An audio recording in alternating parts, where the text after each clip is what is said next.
Good evening, ladies and gentlemen. It's Friday evening. It is 9 o'clock. Time to gather in the music room and live stream. But first, a little music. Enjoy.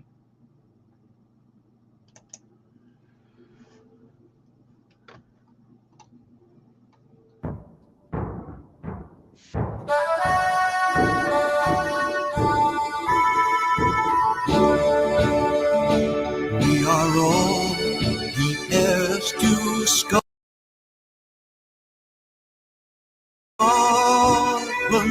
as a nation proudly stand. We will march beneath her banners to protect our ancient land.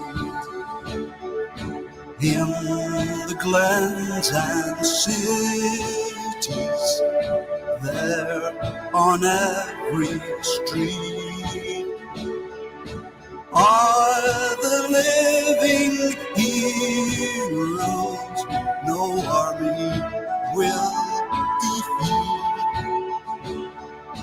Let a flag mean freedom and not a battle drum. To the world we bid a welcome in 1,000 different ways. We will toast to long lost friendships as we build our better days. In the glens and cities, there on every street, are the living heroes no army will defeat. Let our flag mean freedom and not a battle drum. We are all the heroes of Scotland. We're a nation hand in hand. We will march beneath her banners to protect our ancient land. In the glens and cities, there on every street, are the living heroes no army will defeat. Let our flag mean freedom and not a battle drum.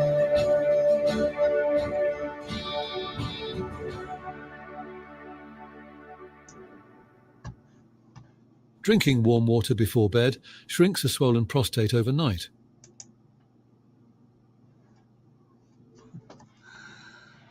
Sorry about that. How did I get in there? Better get in there. Well, I hope you're all right. Apart from our good friend Steve, who seems to be in a bit of a painful state. Stones, oh dear.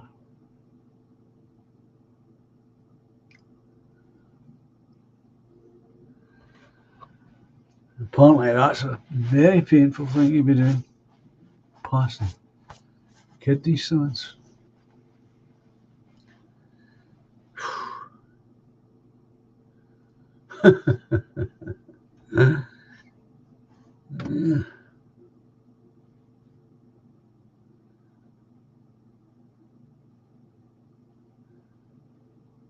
Well, I can believe what you're saying.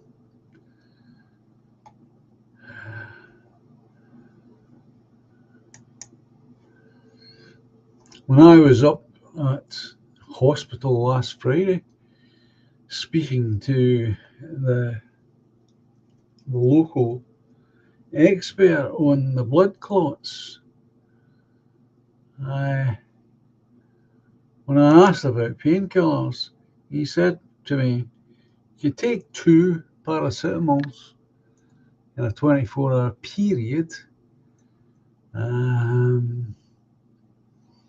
but don't overdo it, and stop taking anything else. So I have been struggling with taking paracetamol once a day, only to find out on Thursday, yesterday, that was completely wrong. That I can take 2 paracetamols 4 times a day in a 24-hour period.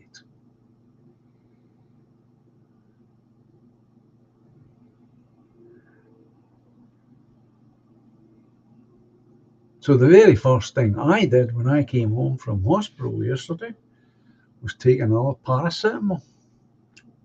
And immediately, of course, the pain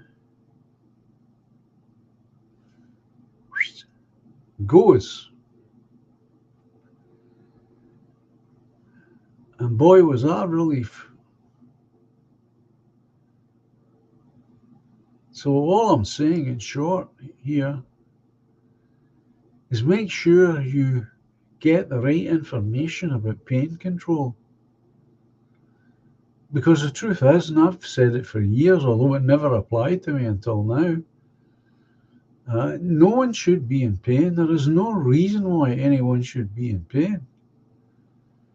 There are too many pain control mechanisms available these days. And so I feel a lot better because I don't have this absolutely overwhelming ache in my right leg anymore.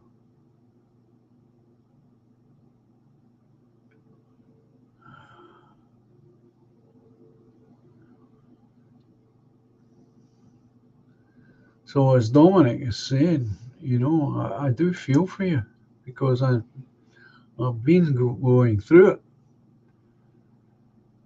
It's really unbearable at times, and yet you have to.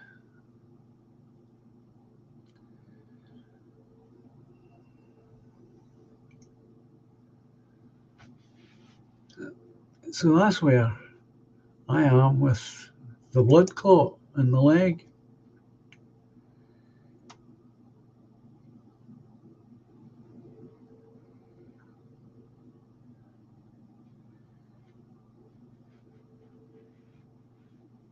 It ain't funny when you've got that level of pain.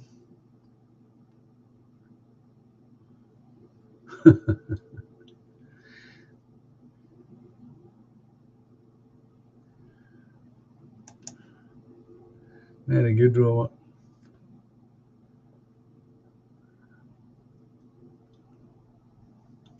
So that was a good piece of information I picked up yesterday. It has made all the difference already. And I got another good piece of information today. No, yesterday as well, should I say. Yesterday I was at the hospital for a consultation. And I was told that I was going today back to the hospital today for another round of chemotherapy. Now so today I received my third round of chemotherapy. But yesterday I was told that in 3 weeks' time, when I receive my next round of chemotherapy, if everything is as it is today, in other words, is the cancer contained to the lung, inside the lung, then my next chemotherapy will be my last.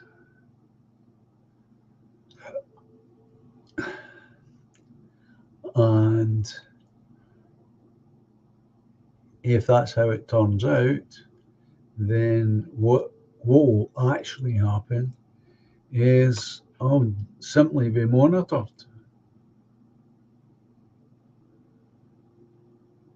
And every so often I'll be sent for another scan to keep an eye on the cancer cells to make sure that they are contained within the lung where they are at the moment.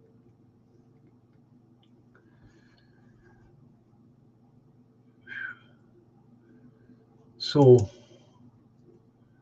for me, that doesn't get any better. That's as good as it's ever going to be. And I can live with that. I can live with that knowledge that my left lung has got cancer cells in it.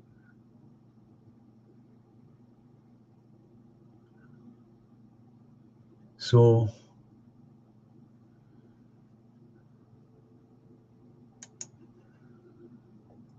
good news. Good news as far as I'm concerned. And because it doesn't involve, as I've heard others, it doesn't involve any kind of special diet or anything, or exercise, or no. I just go on living the way I'm living. Eating a little bit better, certainly, than before, and not doing anything stupid like lighting cigarettes up. Obviously, that'll not be possible. Well, it is possible. I could make that choice and end up just killing myself. What's the point of that? What's the point of doing any of that? I've got too many other things I want to do. And thanks, Doc. I appreciate all these good wishes and prayers and encouragements. They made a difference to me, knowing that there are so many people rooting for me. I looked as though I'd been reborn last week. Well, I'm feeling a bit tired. I'm going to be honest with you. I'm feeling a bit tired tonight. But I wanted to come on and share this good news, because I'm not the only person. And I know I'm not. And I don't want to make my channel or my streams all about me and my health. I wanted to get back to trying to promote the party, our cause, criticize the bad things that are going on that need to be criticized, all of that stuff.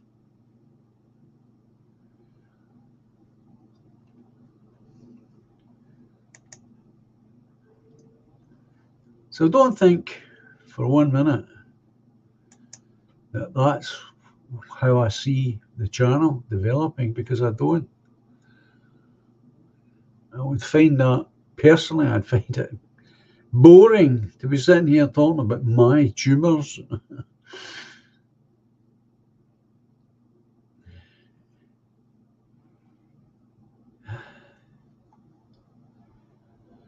I know there's so many people have been saying prayers, different individuals and groups of people.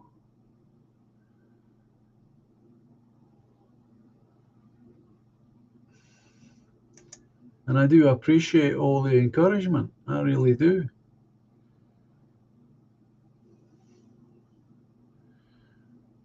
I don't want to pick individuals out. I don't think that would be fair. But I know there's a lot of individuals who have been doing this. And in general, people on the channel have been very supportive.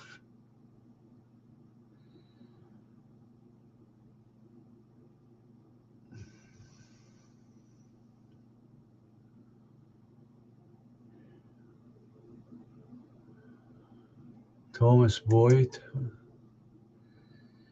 How Mum, 87, Thomas. She coughing up blood. She waited on the phone. Bad situation, yeah. Say no more. God help anyone else who got it. Yeah, exactly.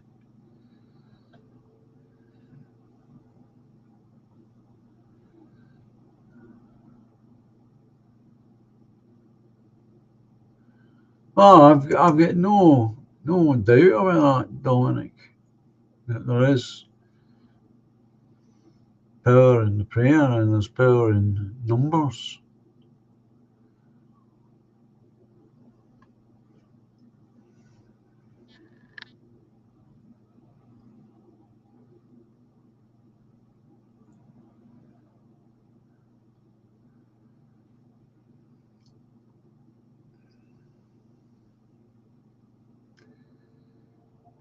Yeah.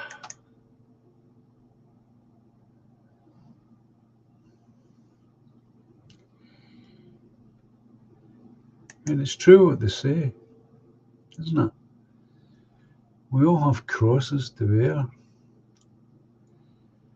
But again, I would say, despite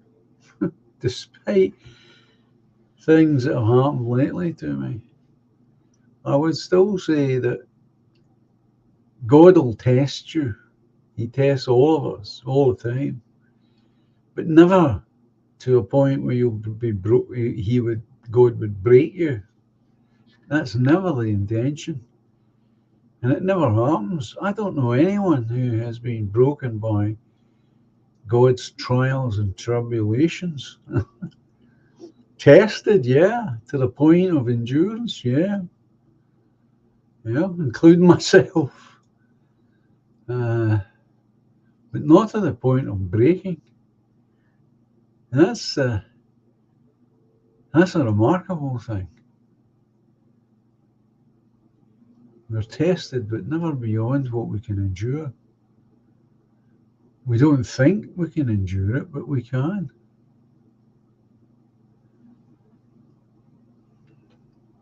And the testament to that is we're still here. That's the truth of it. That's the pudding is in there. That's where you test it. You survive it. You get through it. You endure it. You learn from it. You learn that you can take more than you thought you could take.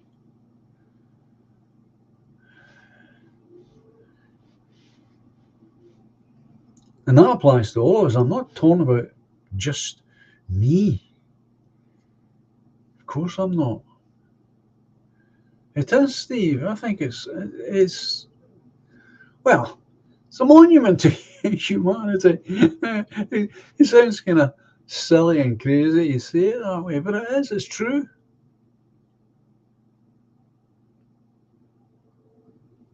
Because we take things and we work out ways round the problems and the difficulties, and we endure. We survive.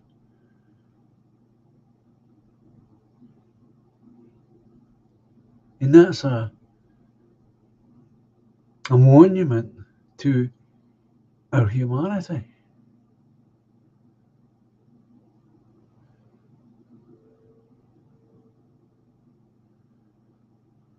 Well, that's a very simple and straightforward way of putting it, but it's a very good way of putting it.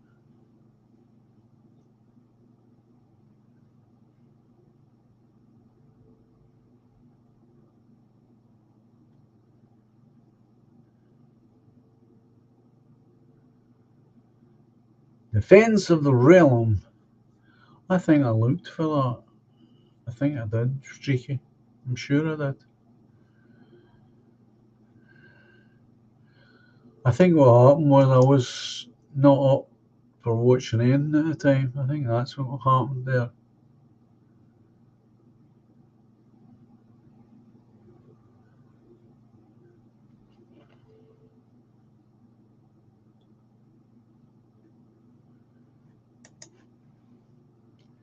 Duck saying it would be easier for us all, though, if we didn't have an extra load.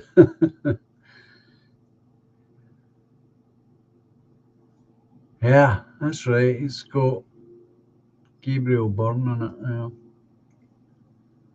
I'm sure. I may have watched it. I think I did actually. I'll check it out again though, Streaky. I either watched it or I went and found it and wasn't up to watching it. One of the two, I'm not quite sure.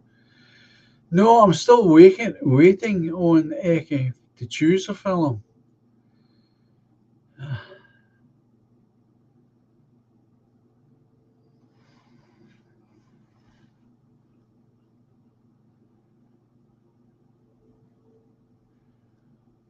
Well, as I say, if I didn't watch it, I'll have a look. Eki, I will do. You know yourself, you've got to be in the right frame of mind for some films.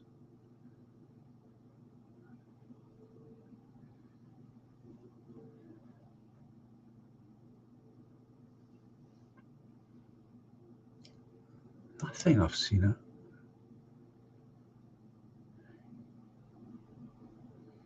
I know, I need to drop him an email to find out what's going on. Time's marching on and we don't have a choice from.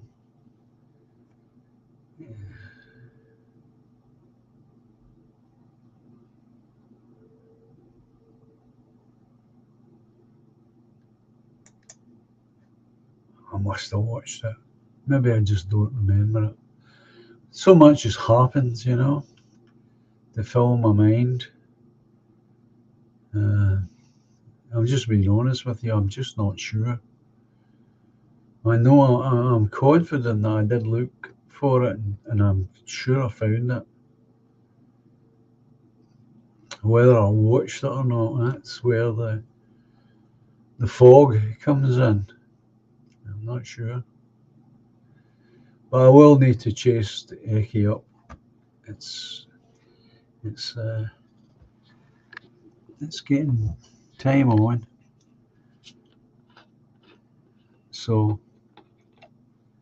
I got something here for you to see.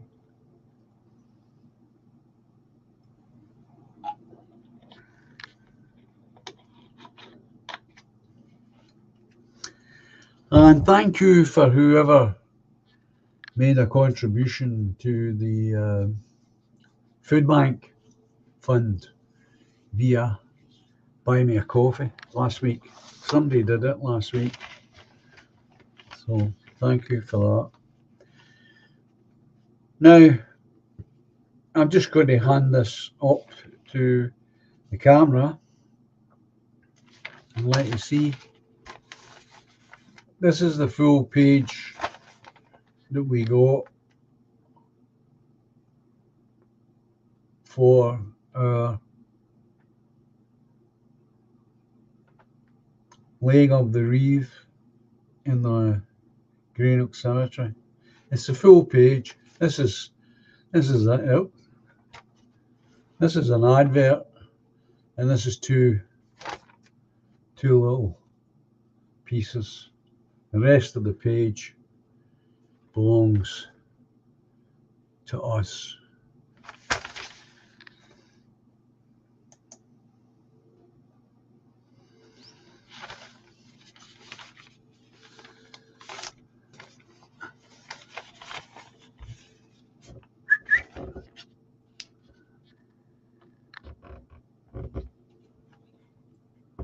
Now what I'm going to do, of course, is I'm going to get this page photocopied.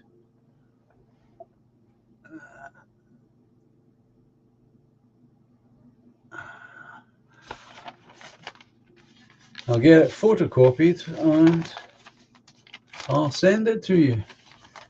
Well, I'll send it to party members.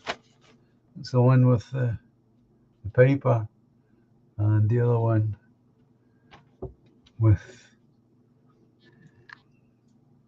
the stonework and the wreath itself. I know you can't see it too well the way I'm doing it. I just got this given to me today. It was in the Telegraph yesterday.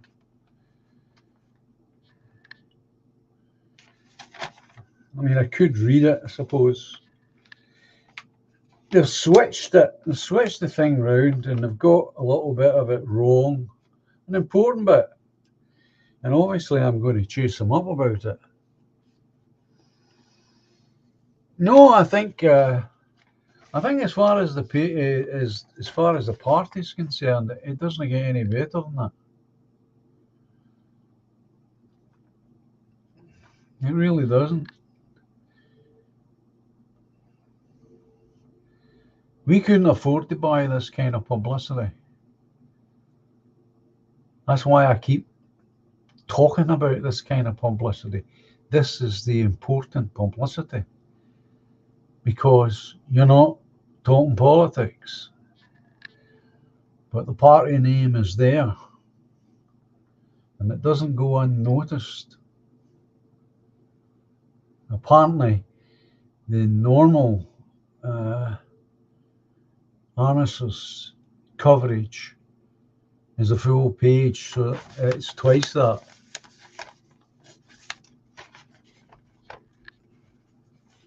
So it would be that too. Well, we're getting half of that.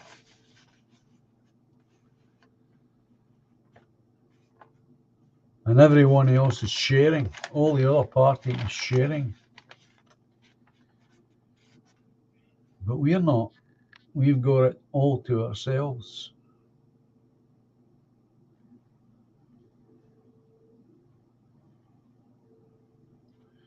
Good evening, William. Thank you very much for that.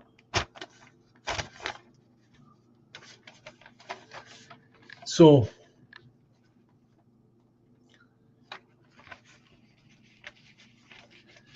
thanks everyone. I do appreciate that.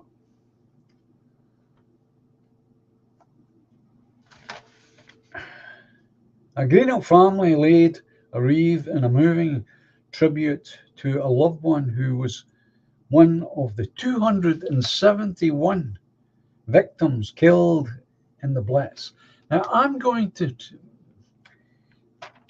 this woman that we are remembering here, Euphemia Cairns, that was her married name, was 26 when she died that night. Her maiden name, as we used to say, is Euphemia McVeigh. And what they have done, this reporter, is, this is my auntie, right? They said that my auntie is her younger sister, which of course she couldn't be.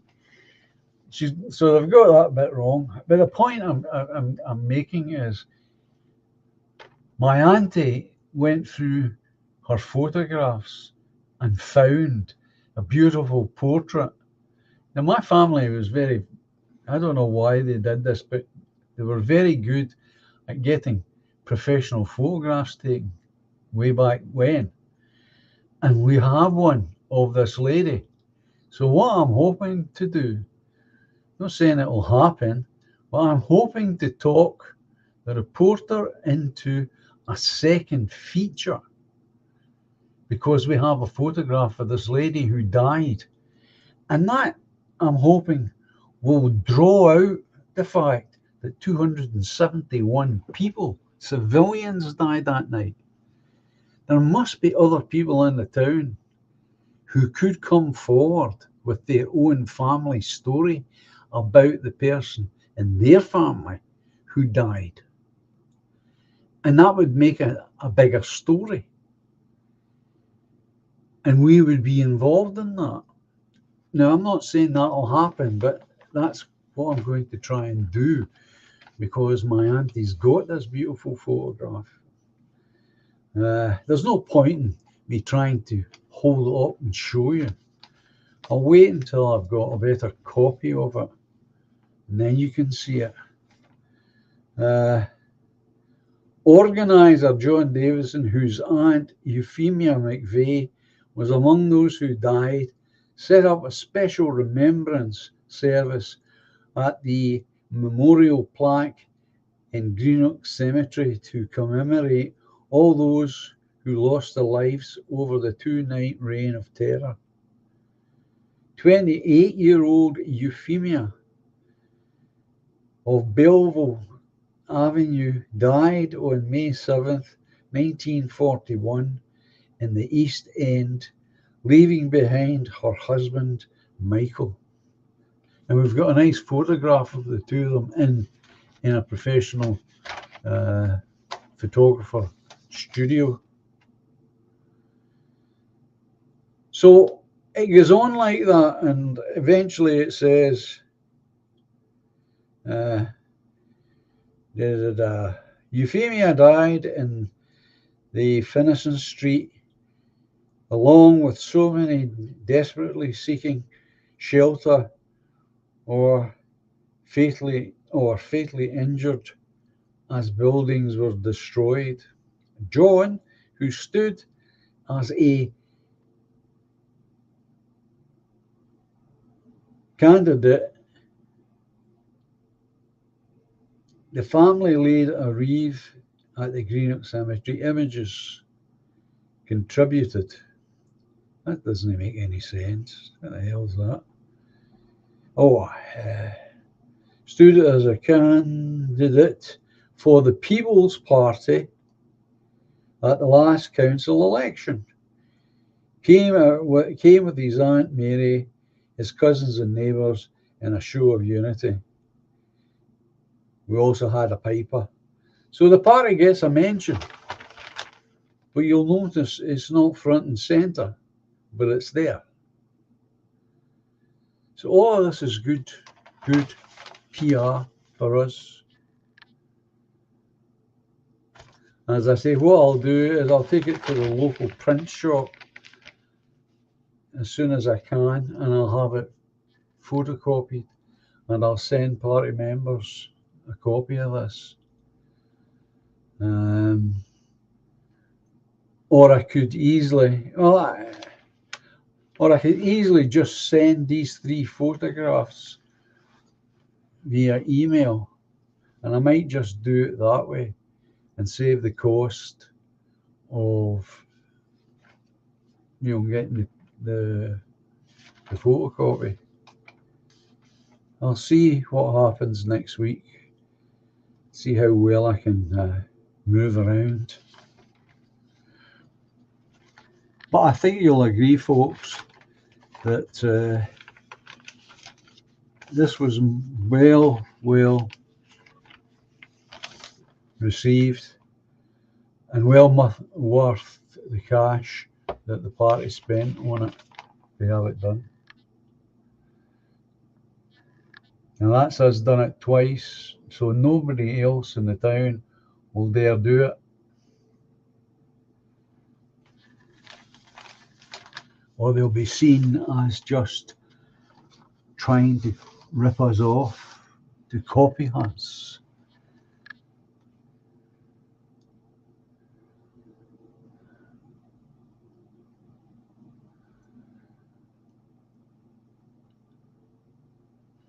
And that's what I've always been talking about.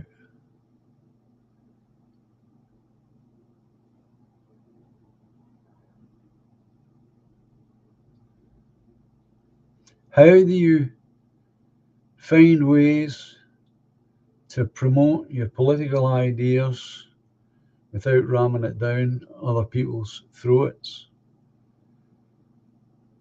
At the same time, doing something that is recognized by a wider group of folk like that.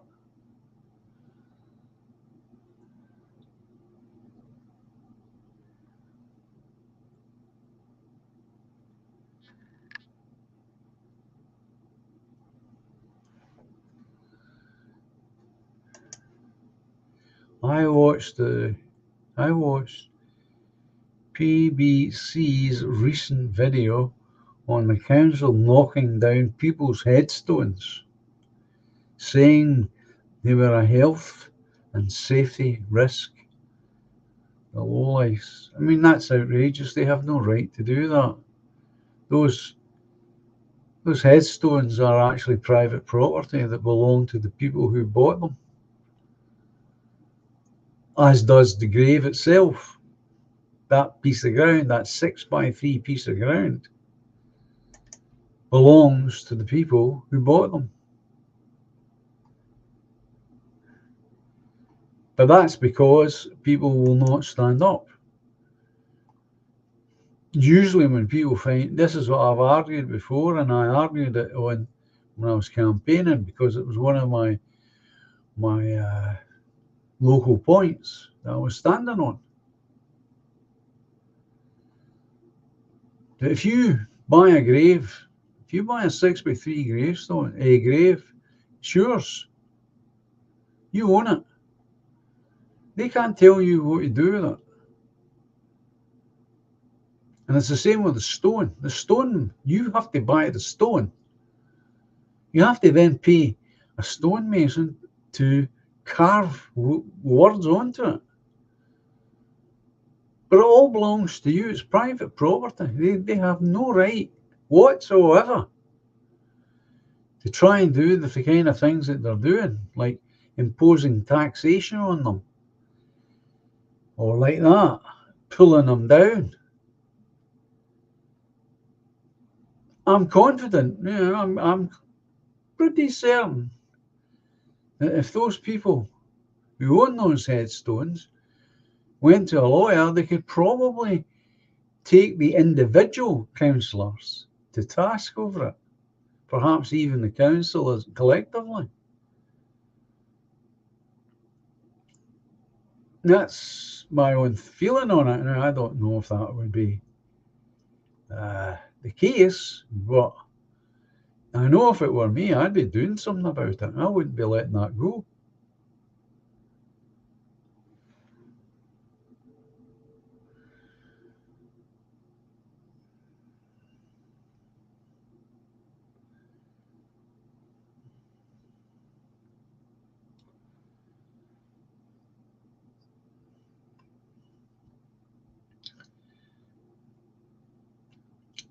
But it's the same old story, the same old message you're going to get from me about this. And I'm sure it's the same message that you give out.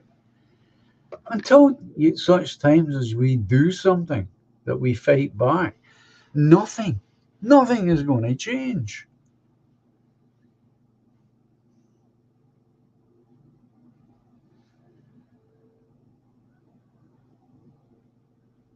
That's why you have to stand up and say, no, you're not doing that. But the only people really who could, I think, legitimately make a fight out of it are the people who own the stones, because it's their property.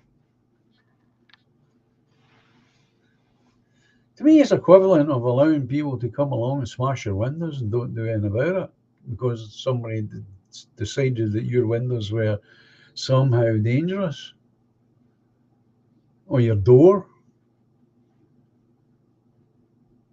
if you, what they're actually doing really is they're stripping away the whole concept of private property by doing that.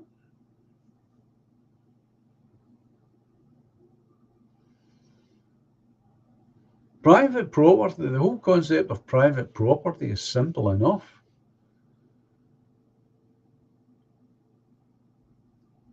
You see an object, somebody puts an object up for sale, there's a price on it, you pay that price, and that object belongs to you now, not the person that sold it. You gave them money in return for the ownership of this object, we'll say a headstone.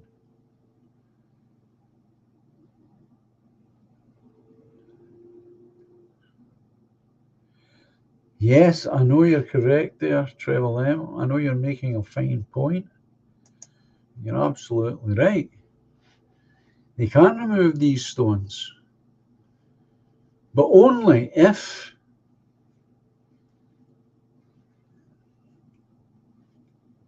they don't meet a relative who says, no, we'll get it fixed. Because that's what's happening here. There are stones that are being designated unsafe, but they're being sorted because the stonemason is getting in touch with the person who owns the stone and informing them, bringing them up to date and telling them what is about to happen. And some of them are paying for the stone to be properly cemented in place.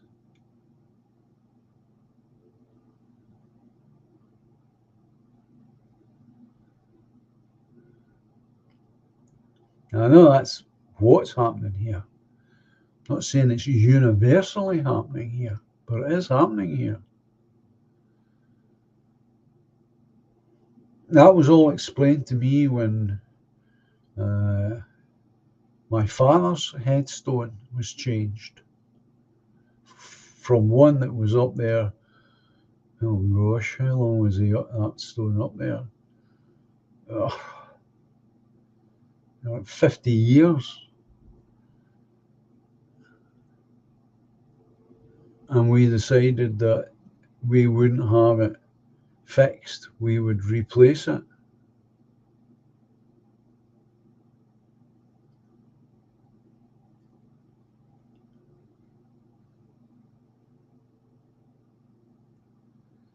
And so we've got a nice black stone up there, big enough and properly fixed to modern requirements.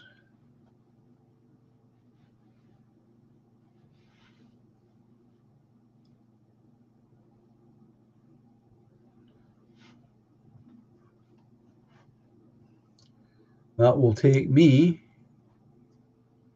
and my son if he wants to go in there. Because legally you're allowed to put 3 corpses in a grave.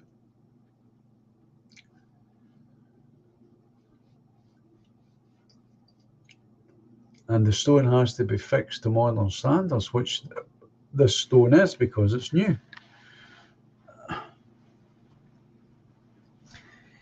And this was one of my campaign pieces, trying to bring attention to the fact that the council had adopted this taxation. And nobody knew about it.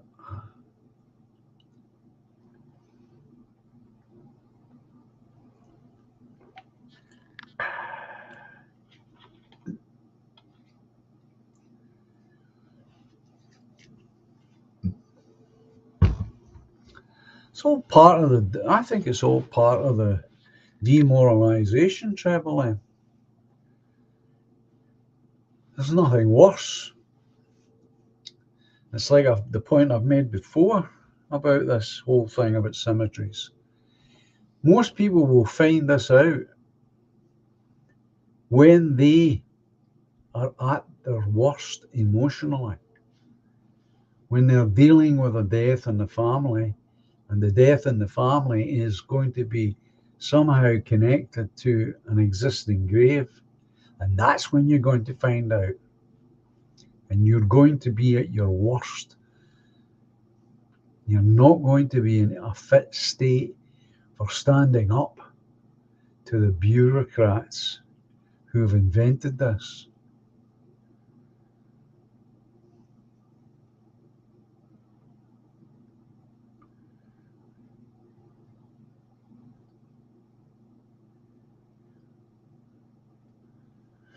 Well, again, Steve, I'm going to go on saying it. They needed parents of these children, the owners of the stones, to come along and say, no, you're not on. We're not having it. That's the only way these things will stop. Because they just make these rules up. No one's consulted.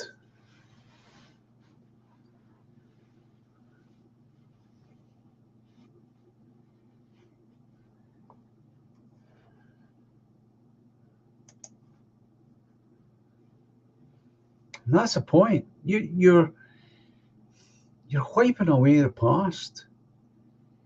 You're denigrating these dead people and the memory, whatever memory they have left.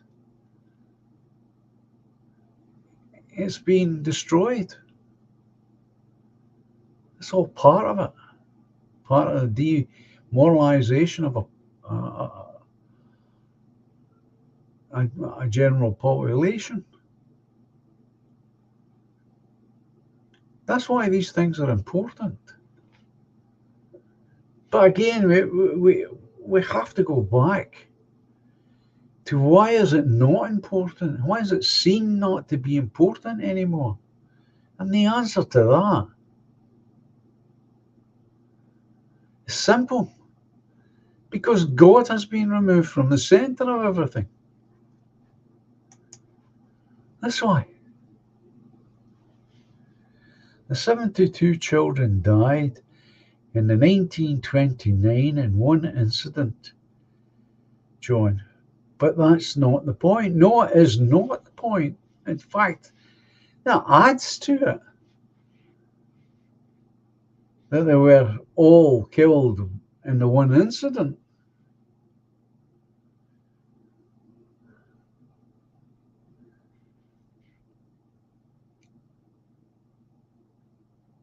Those children were loved by someone, were important to someone.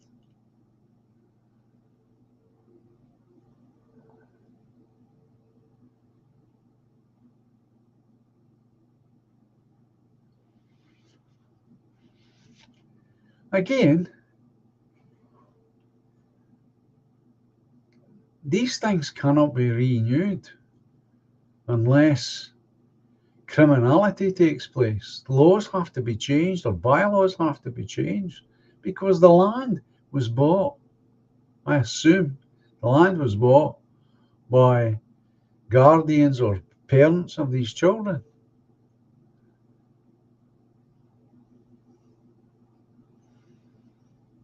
That's the principle of ownership. You buy it. It's yours. What you do is you delegate the maintenance of the place to others via local taxes, but the ownership still belongs to you. But because, this is my own opinion now, but I think because God has been removed from the center of people's lives, no attention is paid to graveyards, to the dead. to the past. It's one of the many things that have disappeared.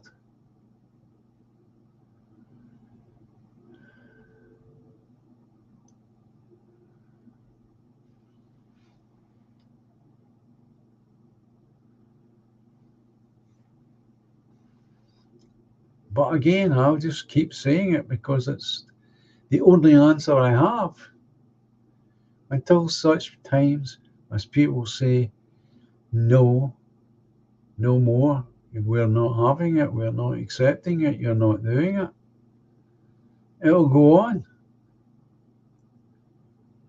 And I'm sure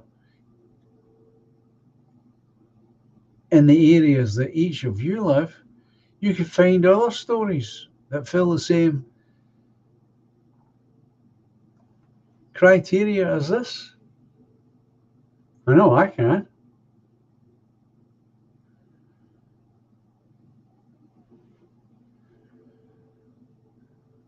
Because what they're trying to do, in my opinion, is to stop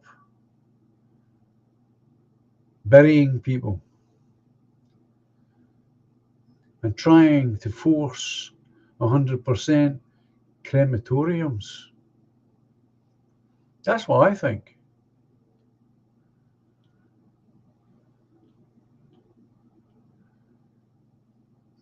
Because if you, again, it's back to how you feel about the dead and all of that, but I'll tell you what I think. If you have somebody cremated and their ashes scattered, you're actually left with no focal point in your life.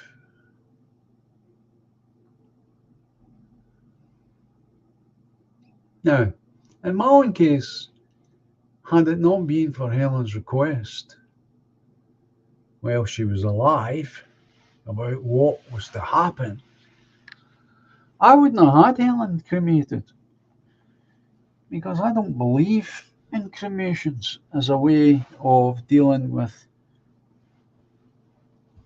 someone who dies.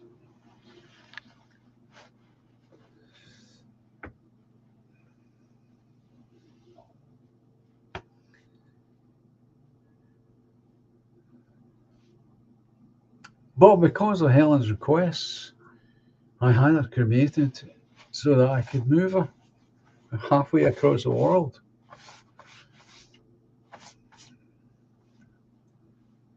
But I'm not getting cremated. I'm going to be buried in beside my dad.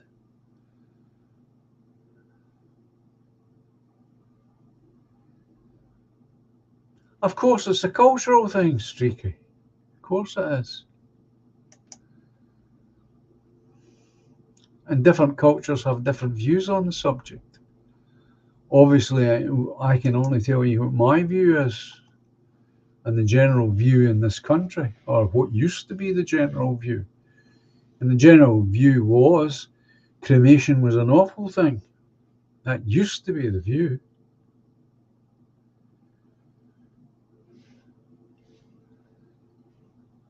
But I understand and accept that there are reasons why people get themselves or get their loved ones cremated. But as a civilizational thing, no, I don't agree with it, no.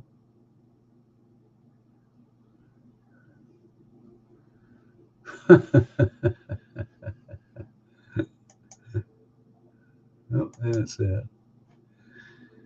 If I got cremated, the alcohol in me would blow the roof off the cremie. Says Streaky. Excellent. So that's just my point of view.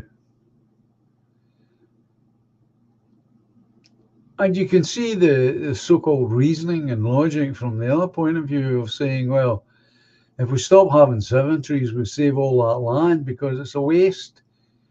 That land just lies there.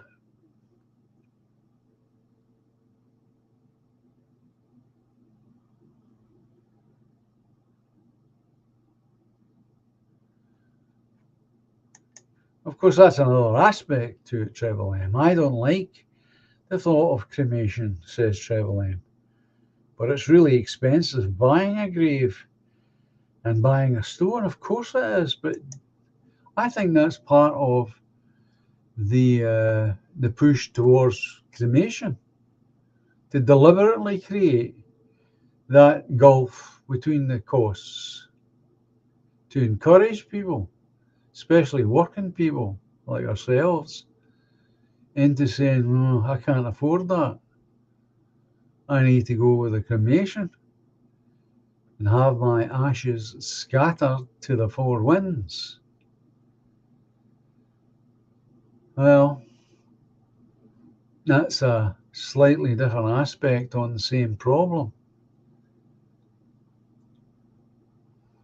I can only tell you my own view on it. I have no understanding of why one should be more expensive than the other.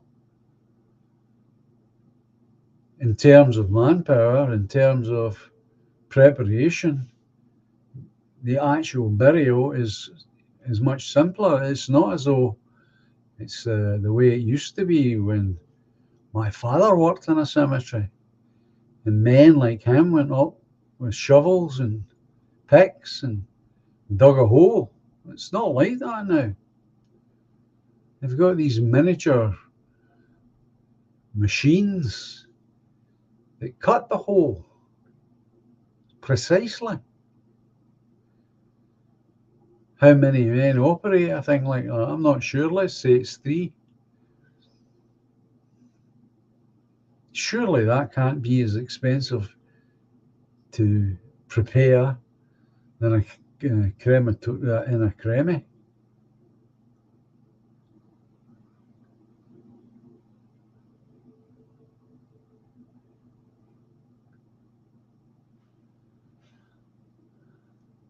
That's more of a Jewish practice, that a lot of people get their ashes interred with a plaque within a cemetery. Well, that is true, they do, but they do tend to be Jewish people. I think that's part of their belief system. I'm not sure. Yeah, but it still takes up land. No, not horizontally, but vertically, it takes up land because you have to build a place that will take coffins.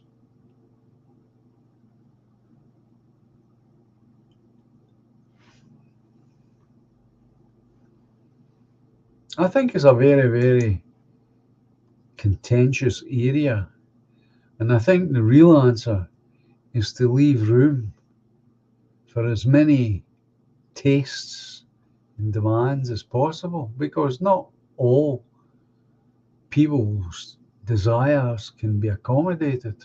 Not really.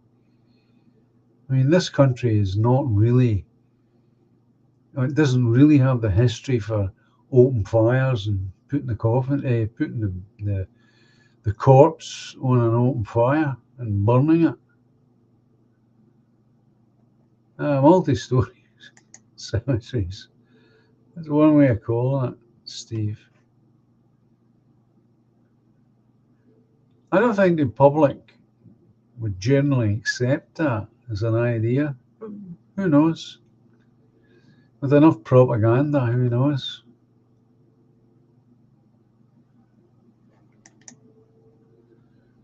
Linda. Hello, John and lovely chat folk. You have reminded me that my siblings and I still to decide what to do with the ashes of my parents and what memorial botanical tree was garden. It's not easy. It's just not easy. My old pal Jerry was given the task of disposing of a mutual friend of ours, Bill, and he was simply to take them to the hills behind me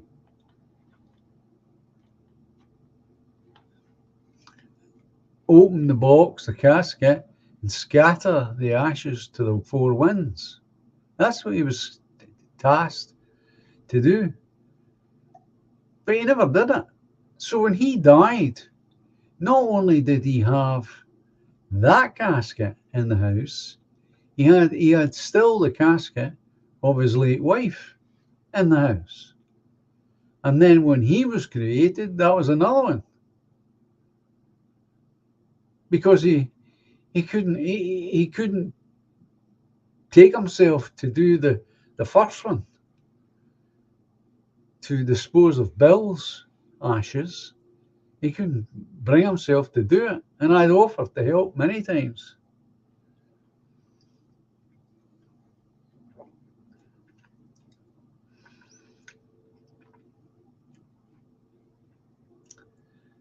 And then when it came to his late wife, they hadn't discussed it enough.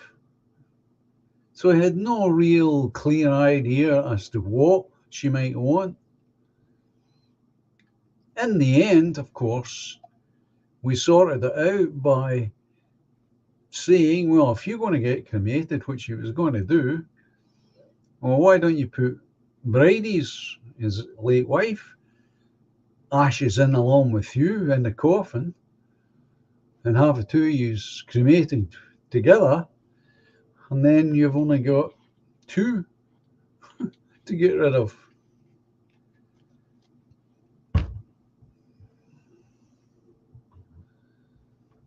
So it all becomes fraught with difficulties, or it can.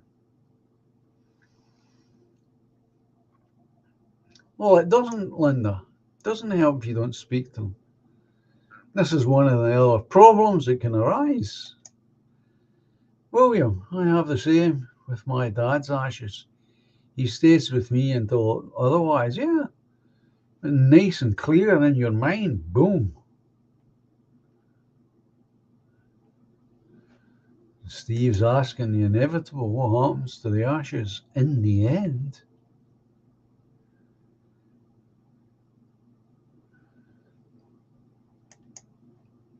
It can be quite a traumatic thing. What is it you do with the ashes?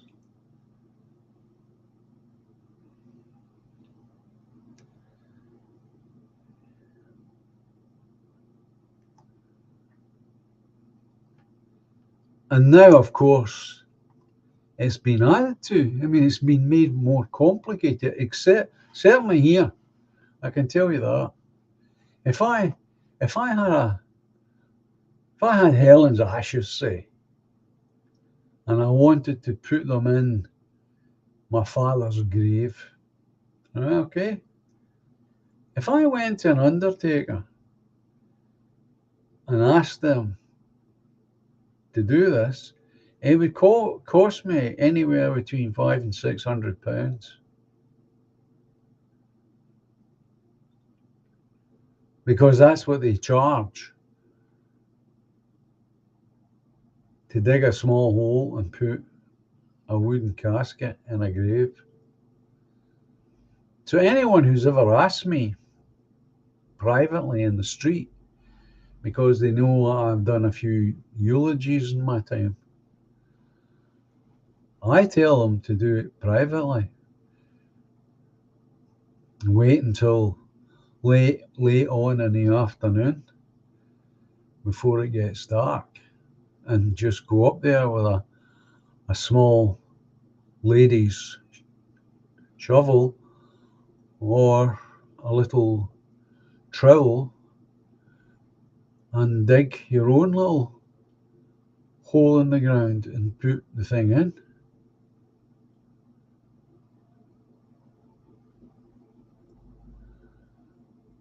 And no one needs to know except family. And I know it's been done, my family. Now, I haven't done it, but I know it's been done because I was asked about it. What would I advise? And that's what I advised. You're saying that's the average charge, yeah. That's a lot of money, Treble M, as you well know. Not everyone can easily come up with £500 or £600, especially at that point.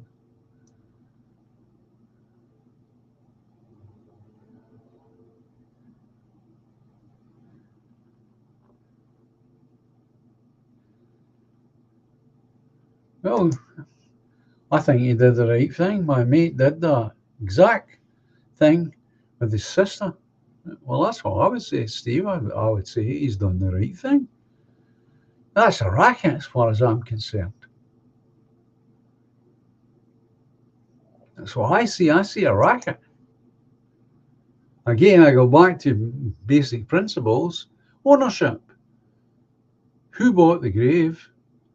That's 6x3 of earth. Well, whoever bought that owns it and should be able to do what they will with it, including put in cremated remains, either in a casket or not in a casket. And it shouldn't be anyone's business.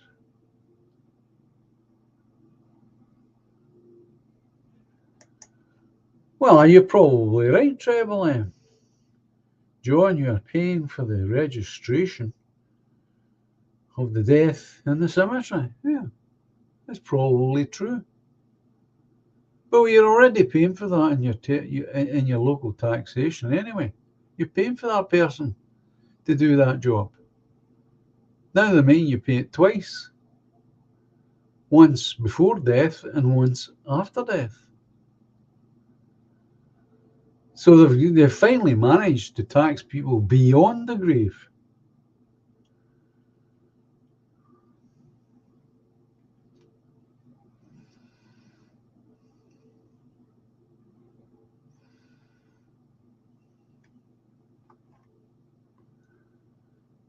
That sounds good, Linda.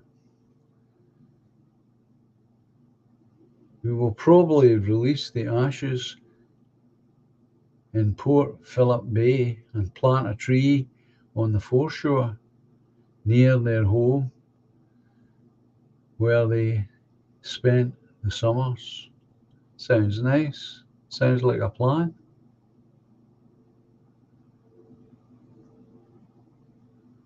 You're saying 700? Wow. That's a lot of dough. That's a lot of money. On top of what you've already paid. Remember, to get that far, you've still got to buy a coffin. You've still got to pay for cremation itself, the burning off. Whether you believe they do the coffin with a body or they do the body separately and keep the coffin.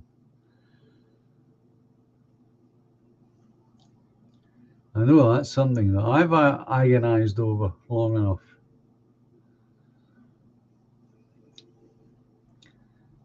But it's still a lot of money because you're paying for a whole traditional burial, and then on top of that you've got this extra cost of having the body, and let us assume the coffin, to be burned. You know, so it's two costs.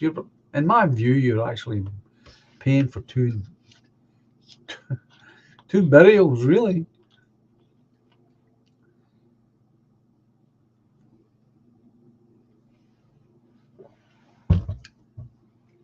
And both are expensive. Good evening, Tic Tac.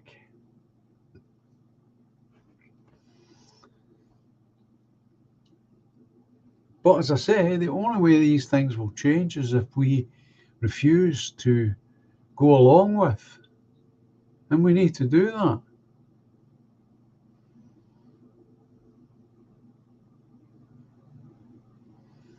Oh, he got caught, did he? Steve saying he got caught burying her ashes, but a blind eye was turned. Well, that's okay then. Fair dues, as you say.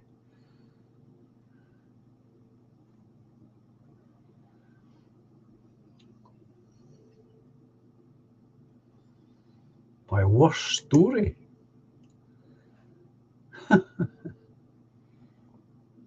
Yeah. Well, he was fortunate then. He never got prosecuted. And no doubt fined a large sum of money. What is my worst story? Oh, glory.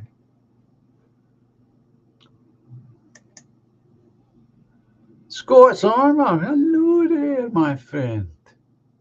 Hello, hello, hello. Well, you don't want to hear my worst story.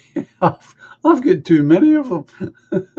And none of them are to do with my health. I can tell you that. Yeah, it's really good to see you here, Scots Armour. It really is. Cheering me up again. Of course, I'm cheered up already, of course.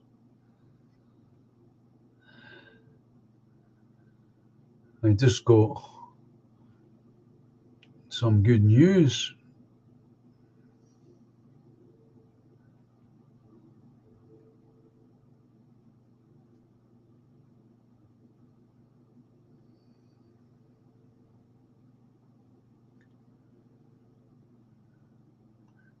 My next chemotherapy treatment, Scots Armour, is very likely going to be my last.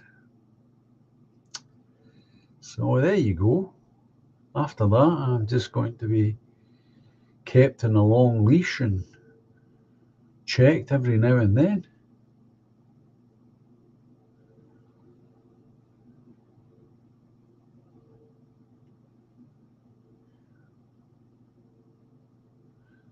Yeah. Brilliant that he's here. So to celebrate that, I'm going to play a bit of music.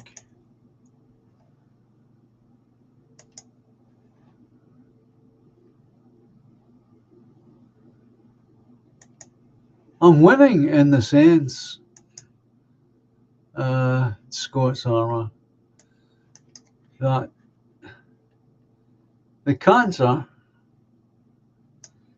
I'm never going to get rid of. I mean, I've known that since the beginning. It's never going to go away. I've got the most virulent type of cancer you can have. However, what they're doing and have managed to do is contain it to the lung.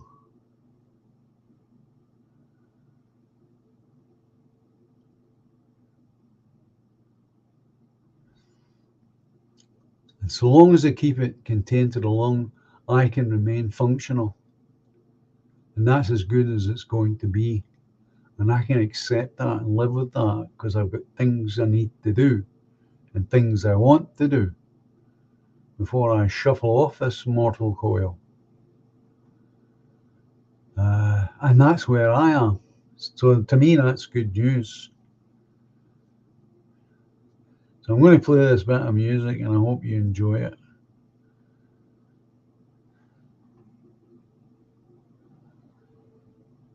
I rented let's read this. I rented a flat behind a disused shop that the owner used for storage. We had a peek inside, 2 old cars and 4 coffins, 1 child size, empty at least. Good Lord.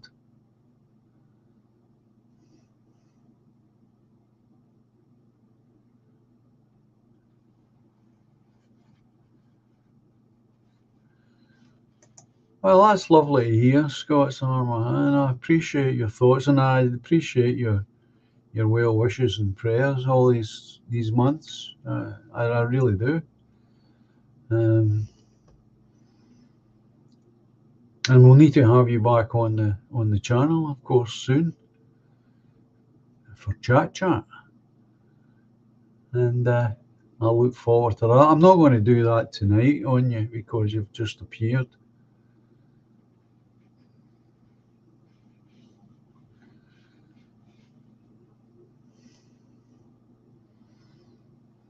So anyway, I'm going to play this music as a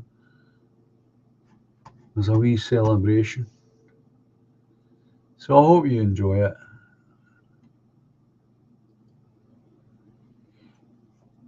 I'll give it a week or so, Scots, and let me get past the next stage, and I'll definitely have you on, no doubt about it. You know that. So enjoy this music. I'll kind of dedicate it to you.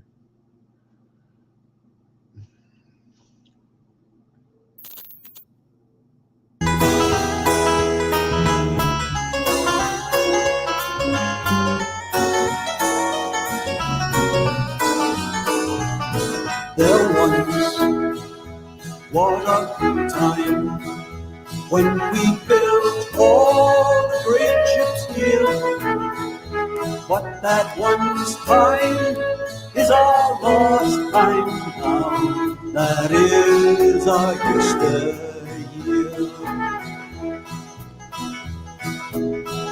Sugar cane from Jamaica, put a sweet to them every mouth, and the cotton that once was spun here fine was gathered by white men's of the South. Factory girls, topped with scarves, made the sugar, spun the bread, and the top men who made the great ships great were proud to call themselves red. There once was a good time when we built all the great ships here, but that once time is our lost time now. That is our yesteryear. Raw tobacco from Virginia wandered next to ruby wine, moved by dirty puffing steam trains to factories of the line. Good roads from Port Glasgow, Cooper barrels for the whiskey trade.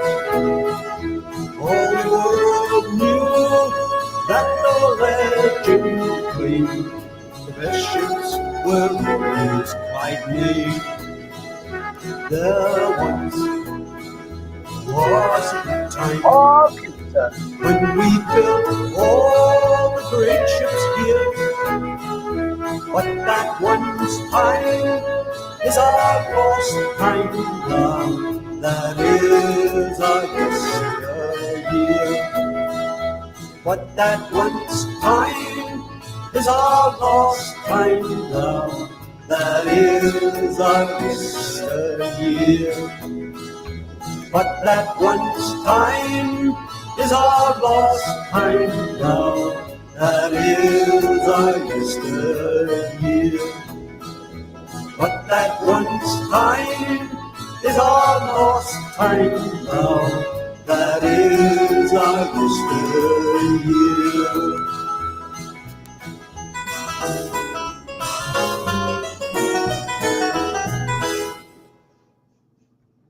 Very good, Sri.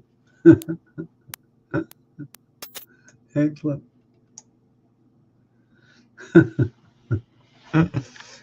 Excellent.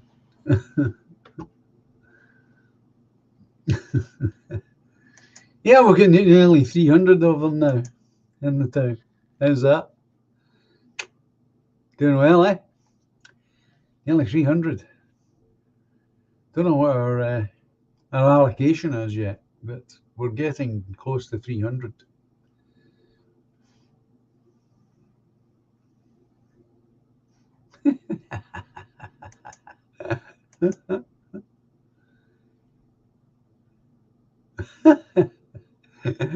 As my old pal Jerry used to say, you know, John, you've written an instant folk song. He said, that's what Jerry, he called it. He thought it was an instant folk song. Had that quality about it.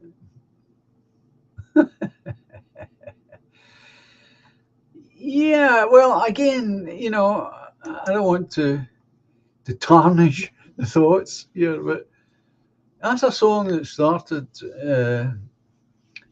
When did that start? That started in the 1990s or 1980s, and didn't get finished until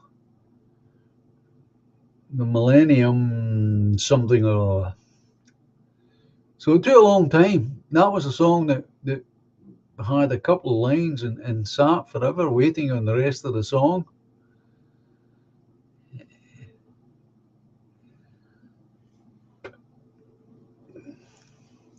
And there's quite a few of my songs are like that.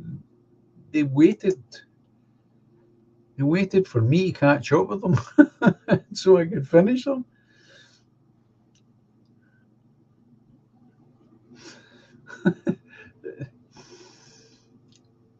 And it's strange. Well, that's what I've been trying to tell you all this time, Doc. Not all the songs that you hear me play, you know, my songs, they are not all written in a single evening or even 2 evenings. Quite a few of them, like that one. That spans years. It didn't even start with those words. The lyrics were completely different. And that's what was wrong, and that's something I've been trying to tell you all these years. Well, not all these years. Yeah, it's years now. Now, if you don't start right, if you haven't got the right lyrics to begin with, you're going to have this wall in front of you, and that's a good example. That is not the lyrics that I started with.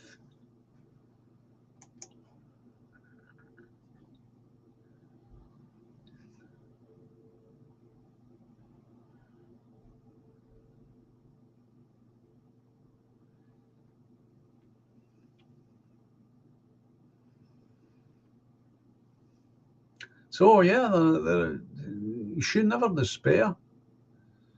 I've said that to you all the time. Normally, if you're having trouble with lyrics, it's quite possibly because you've got the wrong lyrics already in there. I'll give examples of that one.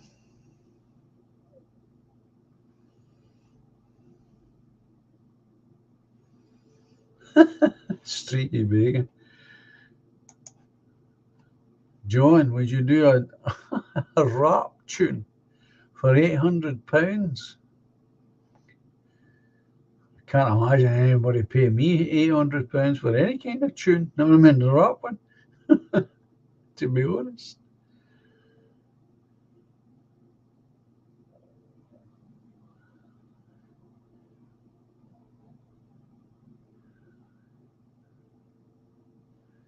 Charlie the Chaplain.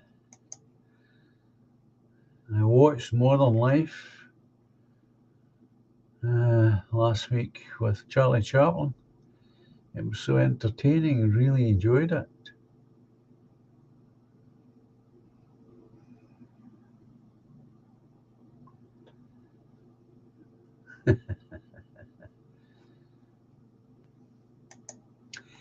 Well, I've got this theory, Tic Tac.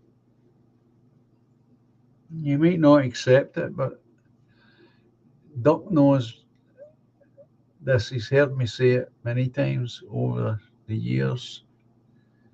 And that is, when you start out trying your best to write songs or write music, what most people do, and I was one of them and still am, is you try and write music that you like.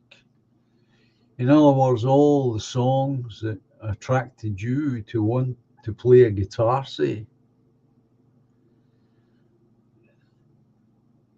you try and recreate them. And that's true in my case. This kind of songs that I've written were at least motivated by singer-songwriters that I liked.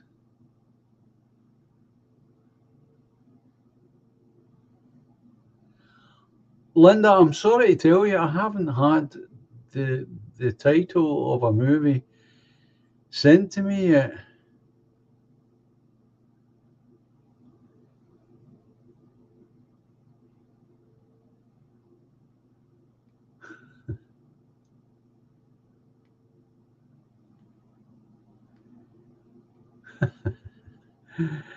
Streaky's telling us his real name is Cohen, Abel Cohen. He owns a record company, a Celtic rap tune with Stormzy. Some imagination, this guy. So, the point I'm making here is the kind of music that I produce is the kind of music I like to hear. That's why you'll hear echoes of other singer-songwriters in my music, because that's the thing that inspired me to try to write a song in the first place. It'll be the same with Duck. He'll be the same. Whatever has inspired him to pick up a guitar is the kind of music that he's trying to produce in his own way, of course.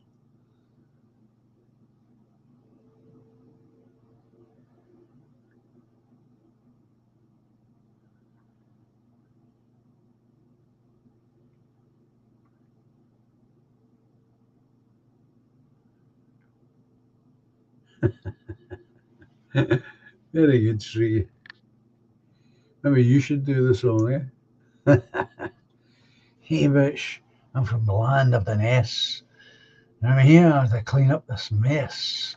You may think my ideas are arty-farty, but I am John from the Pensioners Party, or the People's Party. It's a shame you don't pay the pipes too, John. Yeah.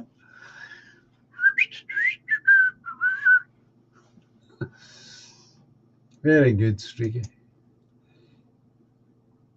I just don't have that in me.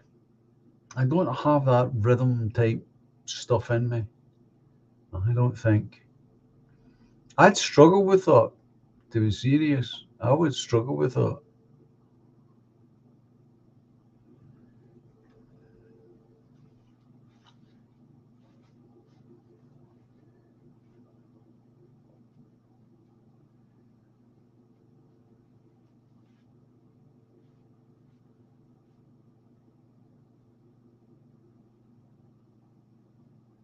Dunette version. Never heard of it, Dominic. 1408. Never heard of it.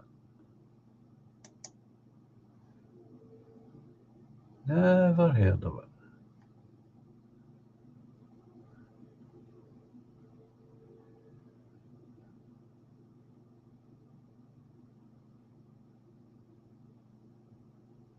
And a spell checker.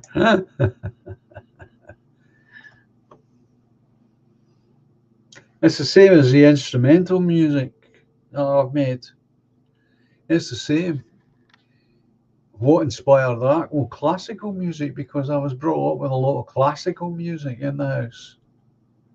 I'm not saying that my music is as good as that, or that high quality, or that complex.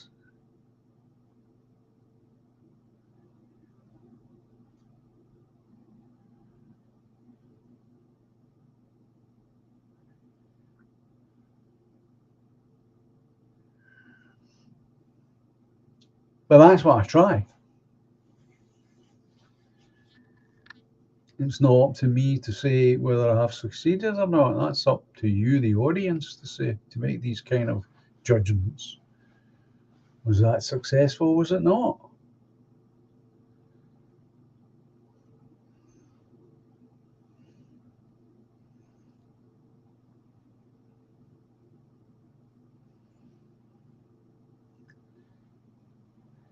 Well, that's nice to know, Streaky.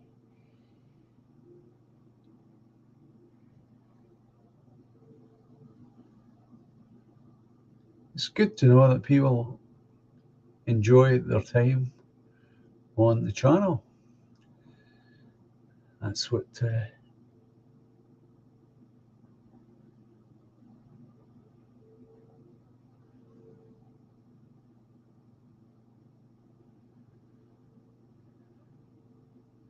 Maria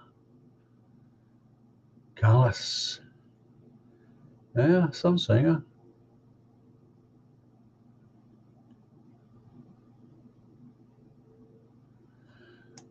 Well, again, I get tired easy, as you know, Steve, and I am tired, and I will be.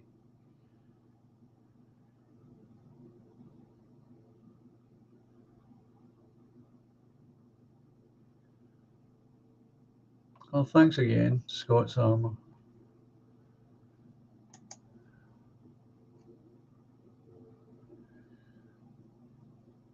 It has to be 11 o'clock for sure. Yeah. I just want to mention, just briefly,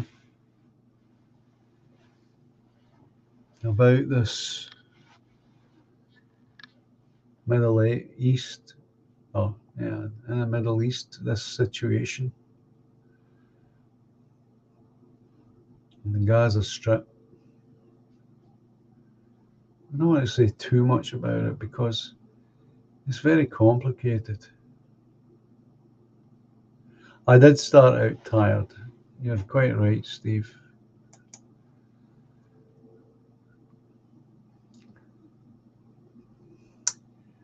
But what I want to say about it is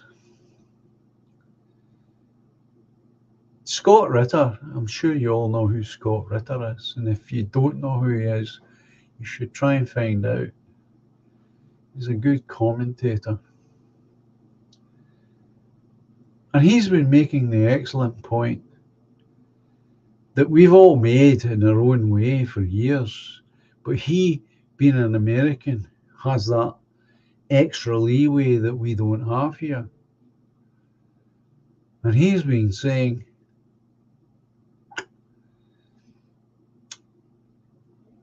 Jewish exceptionalism has to stop, has to come to an end.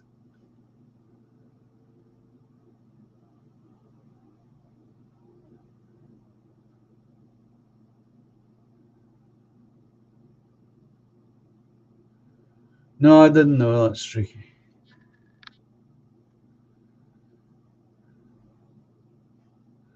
I had no idea about that. Now, he's not the only one that's saying this now. There are others.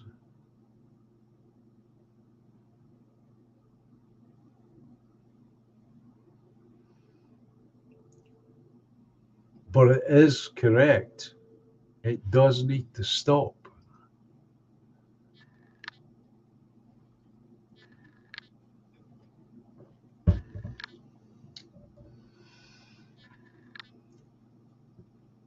And here we are. If information that I've got is correct, we've got the whole world, so to speak, watching as one group of people, without mercy, shoot down another group of people.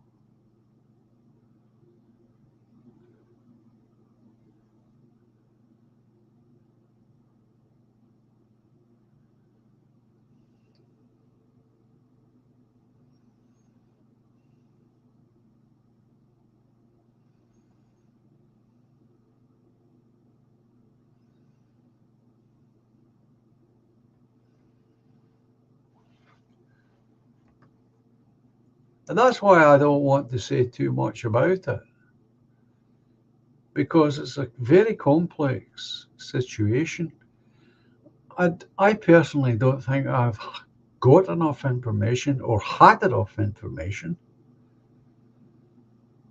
to make a reasonable, informed position on it. Obviously, if you use your emotion only and you see the dead children, it's very easy to become emotional about that.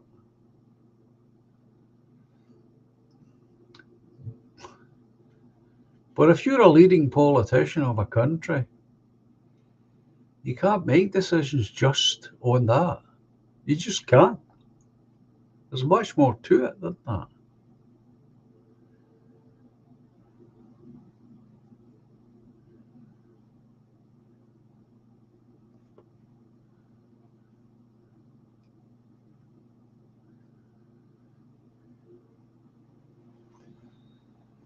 So I would argue that it's so difficult for people like ourselves who are quite far removed from it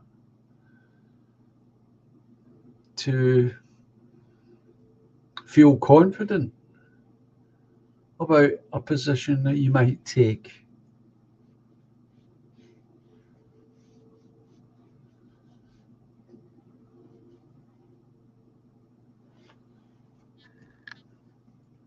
And that's also true, and that's a bit I keep going back to, Streaky, believe it or not, that Jews, Christians, and Muslims did get along in Palestine for hundreds of years. They lived there peacefully, well, more or less peacefully.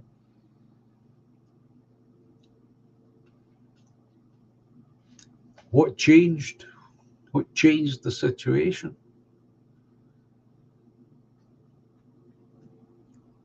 And that's where what Scott Ritter says comes into play.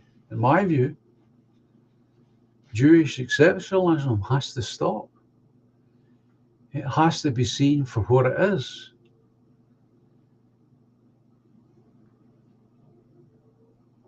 Self-proclaimed.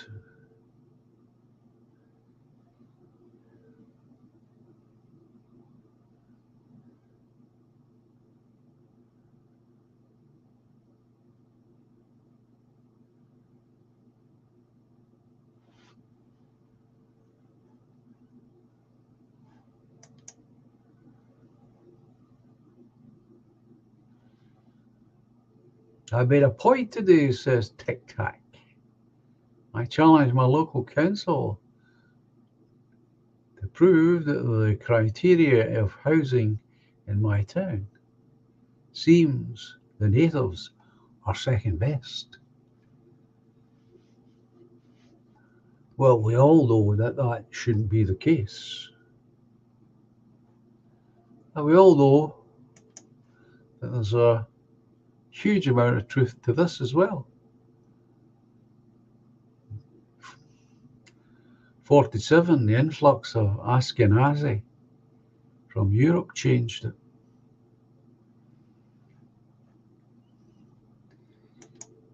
Zionism changed it.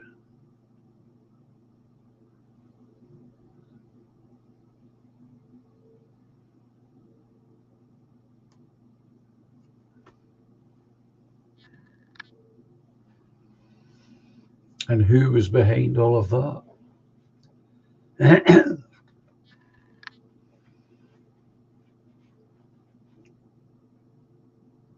Well, this country was behind a lot of that.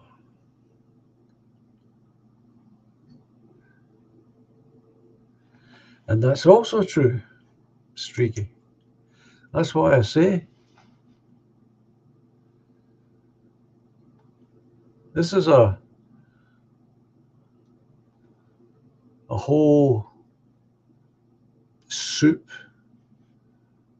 of various problems and differences and hatreds.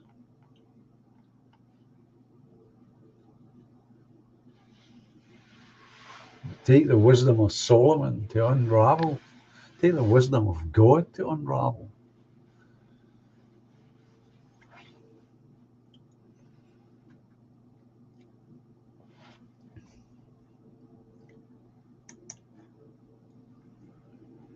But what shouldn't happen? The one thing that I'm sure about, and that's not very much, I'm afraid, is the killing. The killing has to stop. By everyone. That's the only thing that I'm sure about.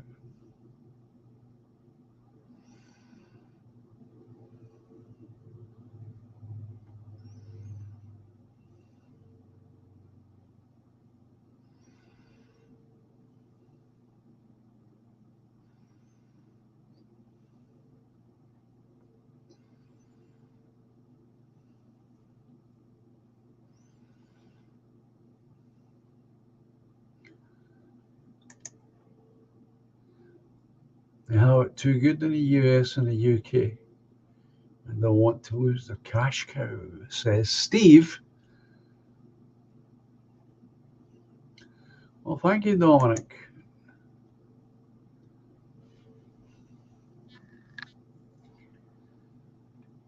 But the killing has to stop.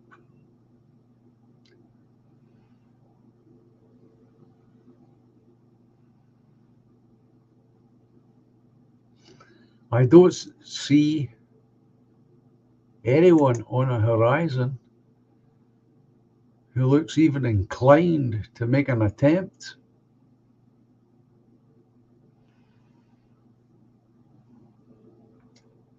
Another tragedy to behold. Let's see what my good friend Scott's Armour's got to say. It'll be a big onion with multiple layers. Like cooking an onion, you need to sweat it down slowly, and you can be here for some time on that subject, friend. Absolutely well said. I knew you would say something. Yeti suit.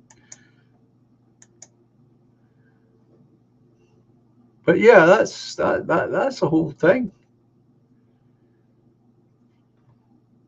And all the usual suspects are scrambling around, I think, privately and publicly, looking for some kind of simple answer.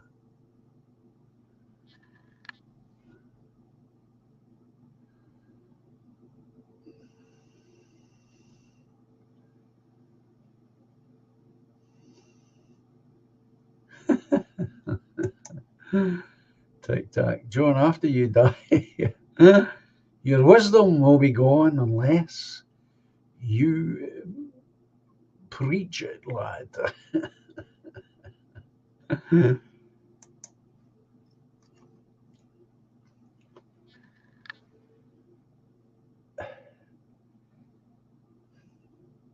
And it's really, really difficult. And I'm sure you all feel it.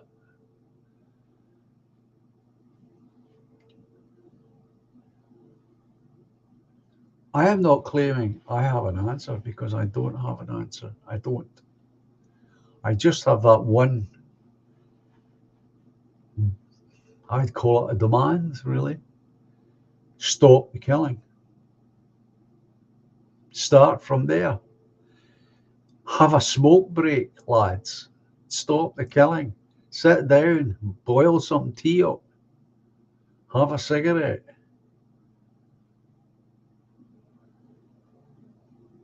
Take a week off.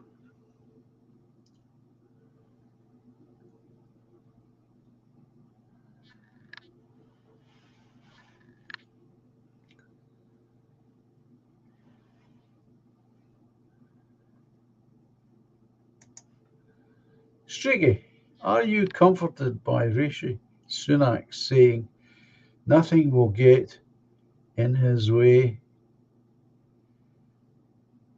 of the Rwanda deal?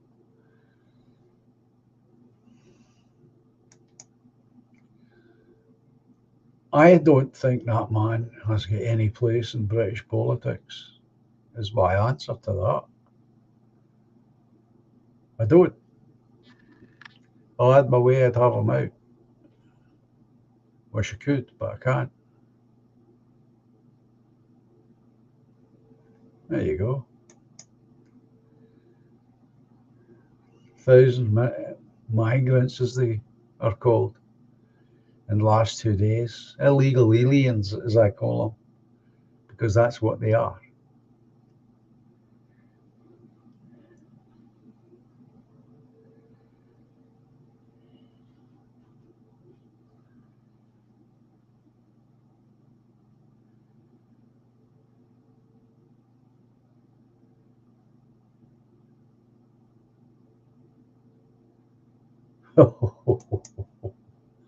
That would be something, Tic Tac. Well, Steve, it's nice to hear that you agree with what I'm saying here, because it is complicated and complex, and it's like our friend Scott's Armour used a nice image of the onion being peeled, because it's so appropriate.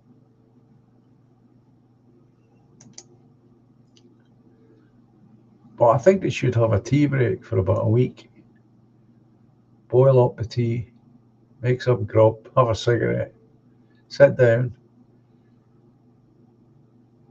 and let the blood cool a little bit.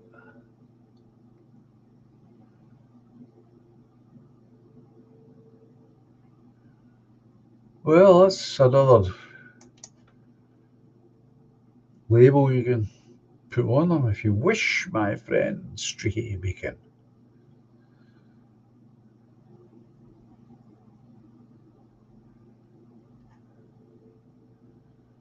Well, it's good to hear that some people are refusing the flu vax.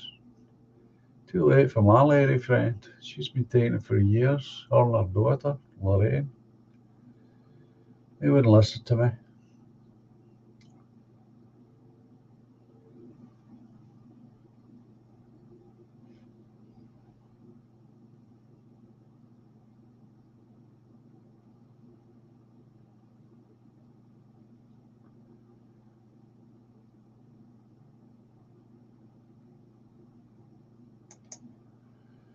How do I feel? Out of 700.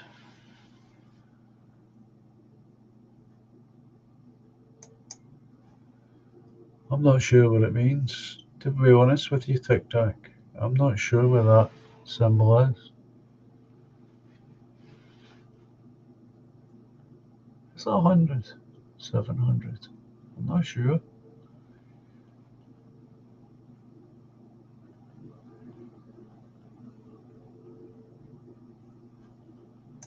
Oops.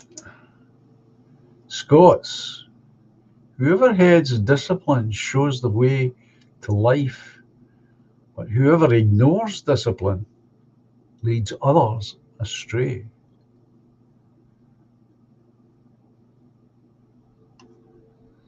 Well, that's for sure.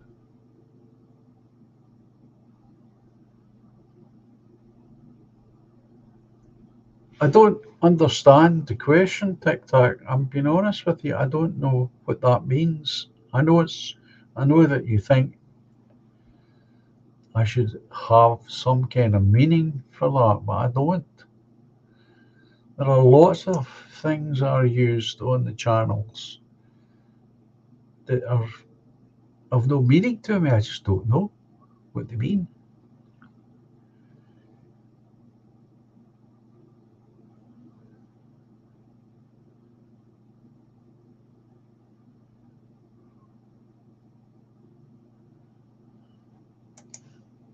I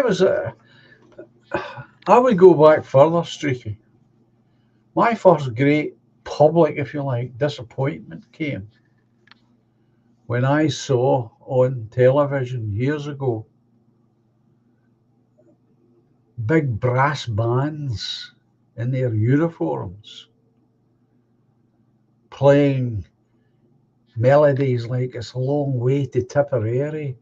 And as all the young boys in their army uniforms loaded themselves onto the ships to go and fight in the Falklands. That was my great public disappointment. I honestly, at that point, thought that I would never see this, that we in this country had learned our lesson from 2 European wars. But no, I was wrong. I was wrong. I could have wept. In fact, I nearly did. When I saw all those boats going on those, boys going on those ships to sail away. And the bands are playing.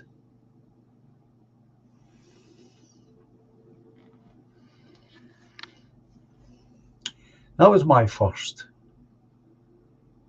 and shocked disappointment.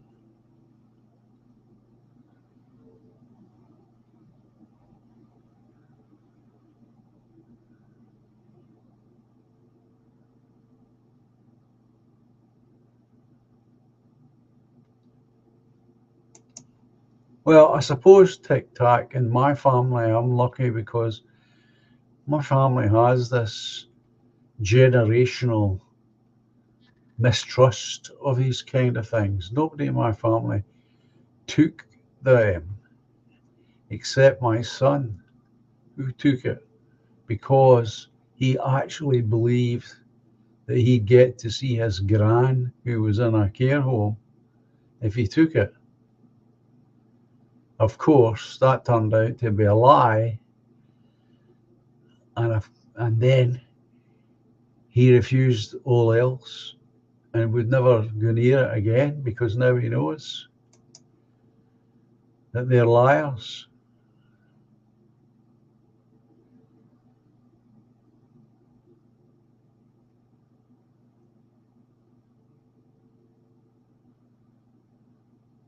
Again, Scott's Armour is correct.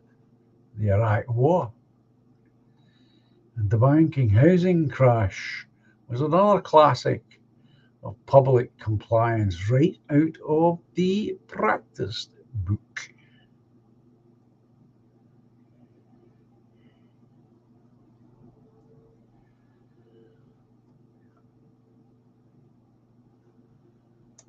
Of course, I do tend to forget that I'm that much older than some of you.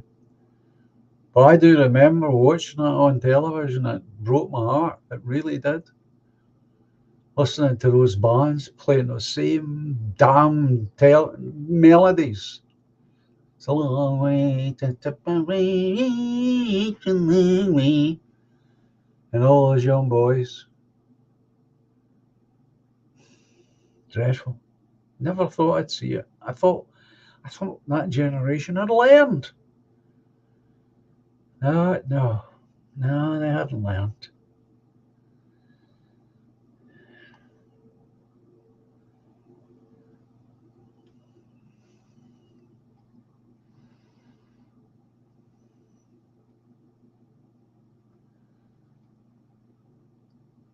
You're a black sheep, are you, Linda, dear?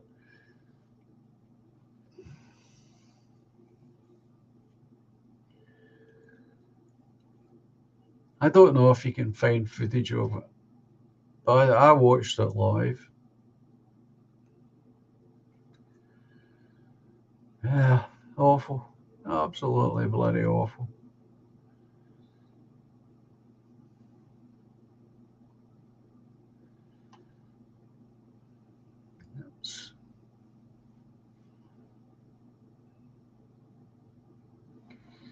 Absolutely, tic-tac. Absolutely.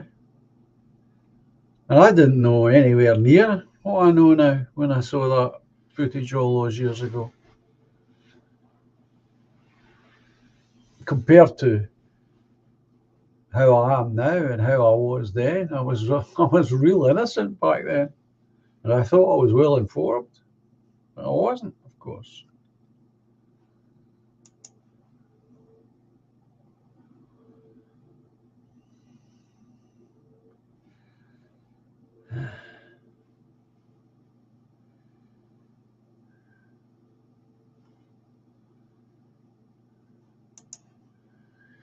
Did I see the documentary about the victims of the vax called Die Suddenly?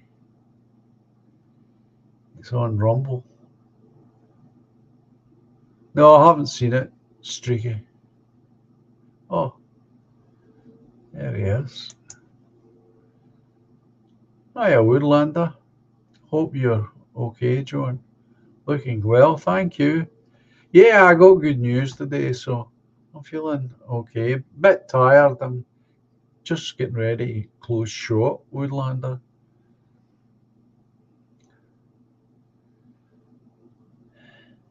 But yeah, I'm feeling a lot better, thank you.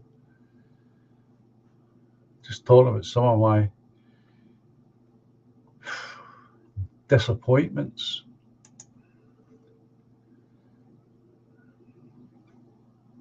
Political ones, I suppose you would call them.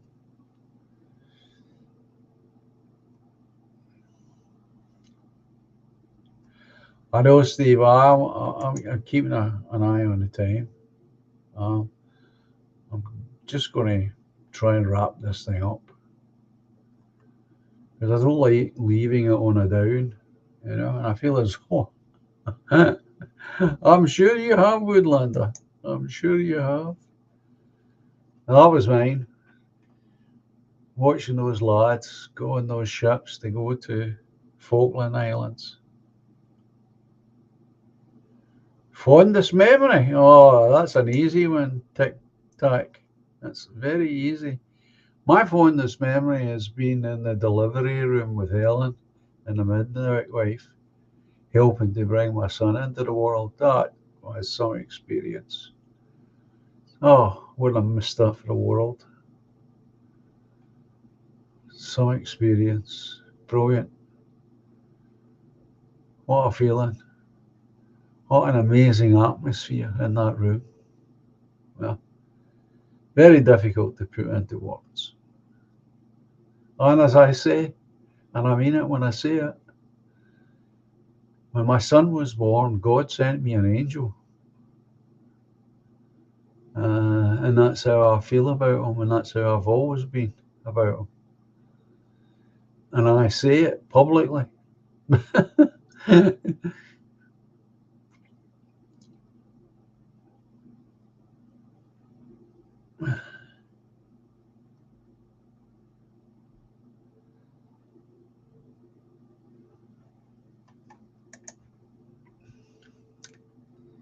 So that's got to be the one, I suppose. Yeah, that would be the one.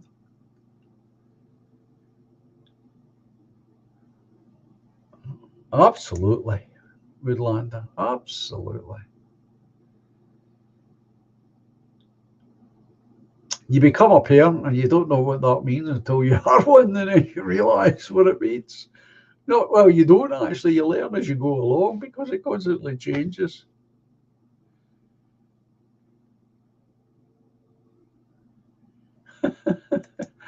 That's all you can do. There's no rule books. It's just as well because every child's different. I consider myself blessed. I do, and I always have. And I'm not ashamed or embarrassed to say these things in public when I do say them. My personal view is not enough men say it. Well, I've never heard a lot of men say these things. And they should. If that's how they feel, they should say it. It should be left just in the domain of women. So anyway, I'm going to bring on the Outgrow song.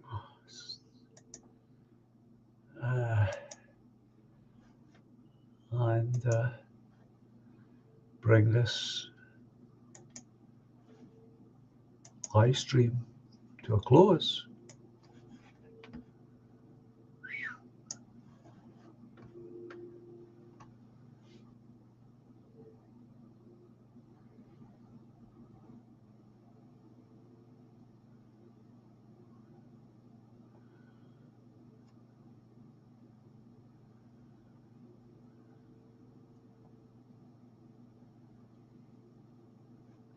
Well, if you've been in pain all that time, Steve, I'm sure you'll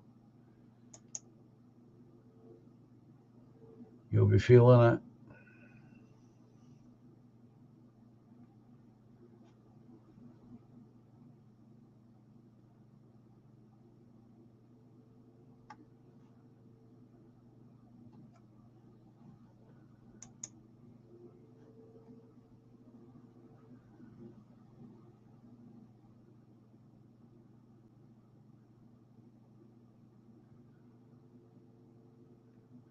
See you soon, Woodlander. See you soon.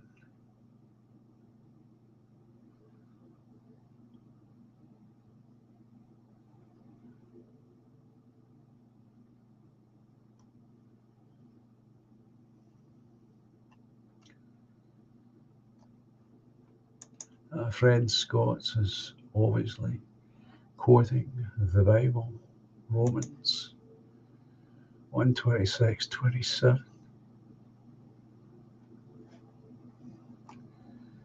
So what I think I will do is, I think what I will do as far as the PR is, I think I'll just send JPEGs of the photographs that appeared in the piece to party members and ask once again for donations to the food bank project for Christmas, and consider joining the party. It costs you £5 to join the party, and you can donate as much money as you can afford to the food bank project for Christmas.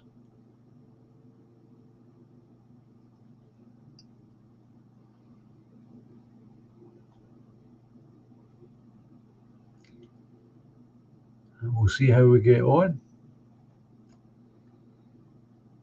But for the moment, I'll say adios, au revoir, cheerio, and until the next live stream, and I don't know when that will be, I'll see you soon. Enjoy the rest of your weekend. And perhaps what I could do when I'm thinking about it is I could perhaps arrange for Scots Armour to come on next time, and that would be something a wee bit different. So I may just do that. So anyway, enjoy the music, and I'll speak to you all soon. Take care. And thanks again for being here. I really appreciate it. I really do.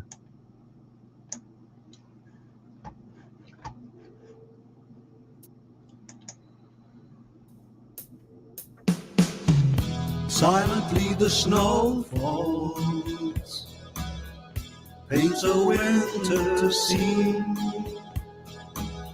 swiftly spreads the dark rim, hides a fading autumn green. Moonbeams brush the dark wood, conjure friendships dear to me. Lightly now the breeze flows, disturbing more than just the leaves. But life's much more than we can know. We are one small glow in the eternal flow. Patiently the love grows, lifts the weary heart. Gently now she holds me, melts two worlds once apart. Moonbeams brush the dark wood, usher dreams of you and me. Softly then the breeze blows, disturbing more than just the trees. All together now. But love's much more So much more than we can know. than we could possibly know. We are one small globe But an important goal. in the eternal flow. Melodies of long ago, songs of innocence, harmonies to soothe the soul, past the consequence. Moonbeams brush the dark wood, awakening joys of you and me. Silently the snow falls, bringing winter symphony. All together now. But we're much more So much more than we can know. than we could ever possibly know. We are one small globe in the eternal flow. But life's much more than we can know. We are one small globe in the eternal flow.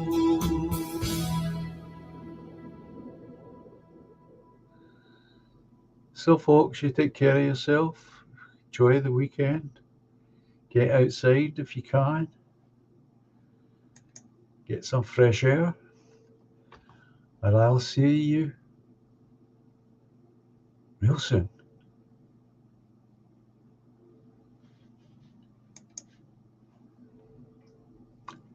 Bye for now.